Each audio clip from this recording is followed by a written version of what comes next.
Fala meus amigos, e aí como é que vocês estão? Tudo beleza? Sejam muito bem-vindos a mais um vídeo aqui no canal Israel Wegener.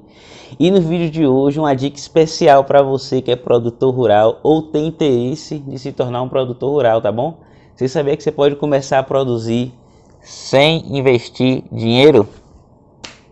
Não se esqueça de curtir, compartilhar, se inscreve aí no canal se ainda não for inscrito, ativa o sino das notificações e vamos pro conteúdo.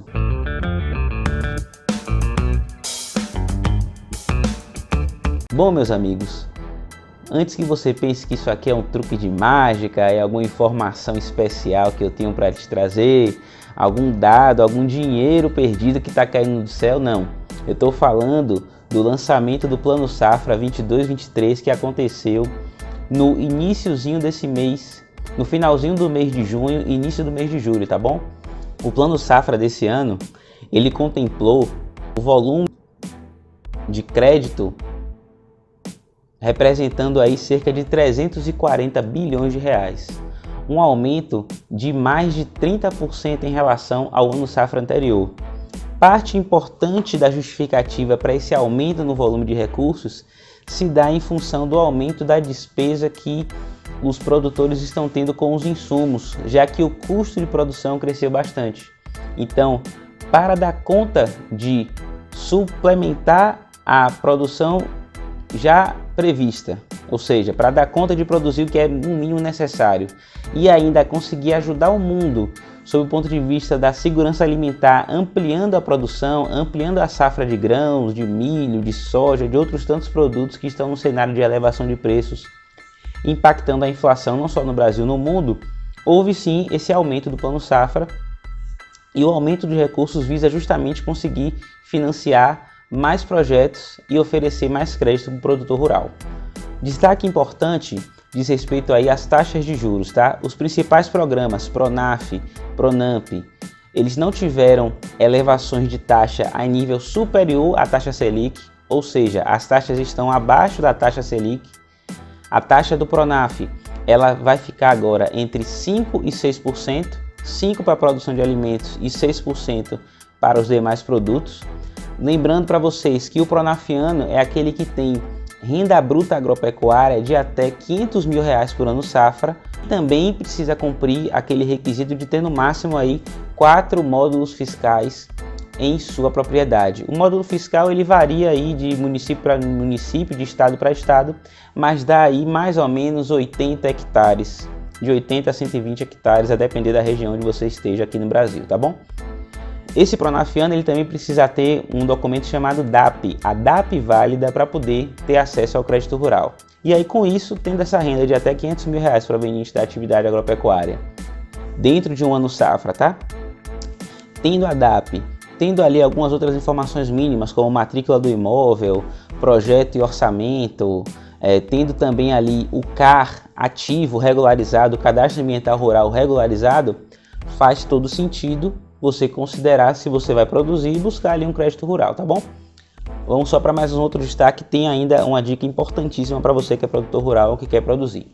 O Pronamp, que é o crédito ali para o médio produtor rural, que é aquele que tem renda entre R$500 mil por ano safra até R$2.400.000, ele está com a taxa agora de 8% ao ano, uma taxa realmente maior do que a do ano safra anterior, mas não tão significativa assim, ou seja, essa taxa ainda está significativamente menor do que a taxa de referência aí dos bancos, que é justamente a taxa Selic, tá bom? Outro fator importante diz respeito aí à agricultura empresarial, os demais produtores, que a taxa chegou aí a 12,5%. Sim, foi justamente a taxa que sofreu a maior elevação, mas o público que vai ter acesso a essa taxa, a esses recursos, é um público que tem maior capacidade de absorção, que são aqueles produtores mais estruturados a nível até mais empresarial. Beleza? Quero dar também outro destaque importantíssimo desse Plano Safra, meus amigos. Considerando a conjuntura global que a gente está observando, considerando também que a gente tem um movimento aí no sentido de produzir alimentos de maneira sustentável, preservando a questão ambiental, o Plano Safra também esse ano vai permitir o financiamento de estruturas de fornecimento de energia de fontes renováveis dentro da propriedade rural, utilizando isso com fontes de recurso de crédito rural, o que pode ser muito interessante para o produtor. O Plano Safra desse ano também traz um destaque importante para os recursos que são destinados aí à criação de armazéns, à criação de estruturas de armazenamento, à criação também de estruturas de irrigação para aumentar aí a resistência a questões de seca e de variações significativas das condições climáticas que afetam diretamente aí a produção agrícola. Faz sentido a gente chamar a atenção para esse ponto específico aí a respeito dos armazéns no seguinte sentido, tá? A gente está vendo um momento agora de aumento do preço de várias commodities, mas infelizmente muitos produtores não estão conseguindo aproveitar essa oportunidade porque eles muitas vezes já comercializaram o produto no momento anterior.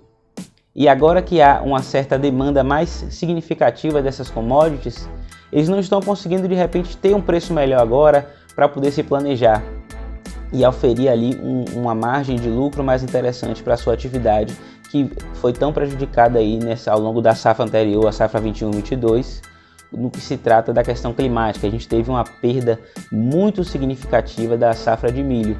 Então, o armazém ele vai permitir que o produtor consiga se organizar melhor. Ele vai produzir, vai poder armazenar, vai poder ir negociando aos poucos, atingindo ali um preço médio mais interessante, tendo uma remuneração melhor da sua atividade principal. Outro fator importantíssimo para esse plano safra diz respeito a gente entender o contexto macroeconômico nacional que a gente se encontra no que tange ao aperto monetário que estamos passando. O Banco Central do Brasil, com o intuito de combater a inflação, vem elevando sistematicamente aí a taxa básica de juros, a Selic. E isso fez com que, no ano safra 21-22, houvesse uma escassez de recursos, onde houve praticamente aí uma estagnação do plano safra em fevereiro. E a gente não sabe como que isso vai se desenrolar até o final do ano e no ano que vem. Há sim uma expectativa de que haja uma redução da taxa Selic, mas essa redução pode vir só no meio do ano que vem ou a partir do final desse ano. A gente não tem dados ainda muito objetivos quanto a isso. Então a minha sugestão aqui para você que é produtor é, se você puder, que você antecipe os seus investimentos especialmente. Antes, se você quer melhorar uma cerca, se você quer construir um armazém, se você quer comprar de repente um trator, se você quer comprar alguma máquina, algum implemento agrícola, fazer algum tipo de ampliação, considere a possibilidade de fazer isso já nesse primeiro momento da safra, nesse primeiro trimestre da safra, ou no máximo ainda nesse segundo semestre de 2022, primeiro semestre da safra 22-23. Porque aí você dificilmente vai encontrar escassez de recursos e já vai ter iniciado a implementação certamente aí de produtos ou de melhorias na sua propriedade que vão aumentar a sua produtividade para que num momento futuro você consiga sim ter um resultado melhor, ter maior eficácia na sua produção. Também faz sentido considerar a hipótese, tá, de você buscar as instituições financeiras e fazer sim uma pesquisa de preço de maneira a avaliar quais são aquelas que vão oferecer as melhores condições para você, não só na tomada do crédito, mas muitas vezes na contratação de um seguro, na contratação ali de algum outro serviço adicional. E eu recomendo fortemente que você busque uma cooperativa de crédito, já que ela tem sim uma expertise muito interessante na área de crédito rural e vai poder te acompanhar assim nesse processo, tá bom? Bom, esse era o vídeo de hoje, meus amigos. Muito obrigado por terem ficado até aqui. Valeu e até o próximo vídeo.